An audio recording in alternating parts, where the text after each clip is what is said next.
Hey guys, Coach Logan here again, continuing my series on blunders by world champions. In the last video we looked at a blunder from Magnus Carlsen, current world champion, and the blunder from a previous world champion, Viswanathan Anand. So we're going to continue going back in time. In this case, we'll look at a blunder from world champion prior to Anand, who was Vladimir Kramnik.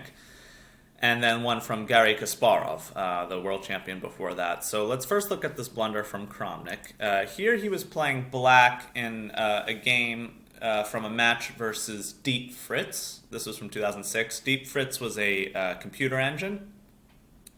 It's a trip down memory lane. This is when they used to do matches between like the top human player and the top computer engine.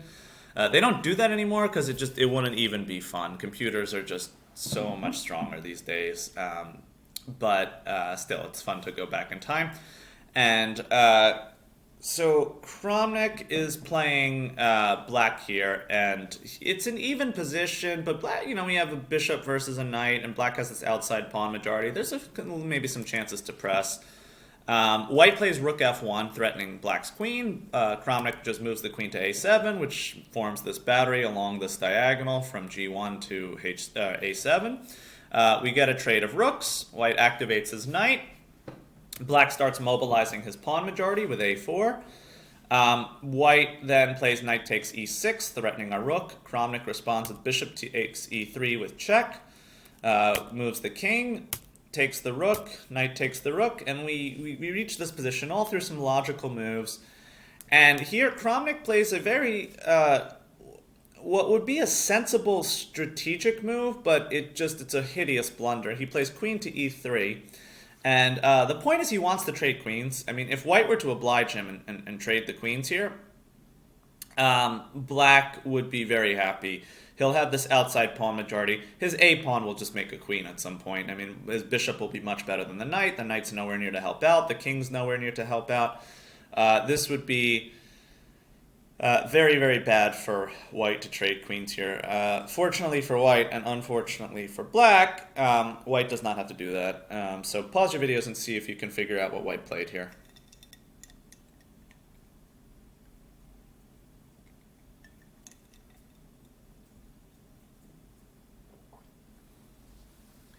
Okay, keep it paused if you want more time. It might seem like this is a trick question because it's just unbelievable that a world champion would miss this. But unfortunately for black, white has the move queen to h7 check, which is checkmate. There's not really much to say. Blundering a mate in one from a world champion is definitely not his finest moment. But, maybe it's a little bit unusual for a knight to be on f8 when it's, queen and helper checkmate. But still, Susan Polgar called this the blunder of the century when it happened. Not unreasonable. I think Kramnik had just calculated this line. I think all the way back when he played queen a7 here, back when he first moved the queen here, he had figured out all of this sequence. And in his mind, he just saw this position in his head and thought, okay, we play queen e3. White can't avoid a queen trade because, then we're going to play queen to e1 with checkmate. And if white does trade queens, we get bishop takes e3, and it's quite difficult for white to stop this a-pawn. And whereas black's king is able to help out, stop this pawn. Also, the bishop could help out stop it. This would just be winning for black. But yeah, no, mate in one overrides everything. So always look at, it's basic stuff, but always consider every check in every position. It might be checkmate, so it's, you can't overlook your opponent's checks. Okay, so the next one I wanted to look at was from Garry Kasparov, and this was from a rapid game with Vishy Anand back in the late 90s. And it might be a little bit unfair to pick a blunder from a rapid game. You have less time on your clock. But still, I think Kasparov himself would be the first to tell you that he should have seen this. It's well within his capability as a player to have seen this. But basically, okay, Kasparov is playing black here. He's up 2 clean pawns. He's really just up 2 pawns. Black has 7 pawns, white has 5. There's not really any compensation. And black is on the way to start just trading down material, which is what you should do when you're ahead of, a couple of pawns, is get pieces off the board, then those extra pawns become just a huge advantage in the endgame. But it matters how you go about this. And here, Kasparov made a hideous move. He played queen takes e3. Which is not the best way to start trading. And I think he just assumed that white would take the queen and we get, knight takes and then rook takes, and then black really would be winning, but he missed something else white can do here. So pause your videos and see if you can figure out what white played.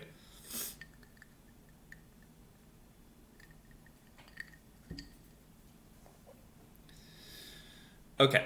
So keep it paused if you want more time. But yeah, basically black's problem is he has a whole lot of loose pieces in this position, and white started bothering them. White played queen takes g4, which forks the bishop and the rook and the queen, and now there's not really much black can do.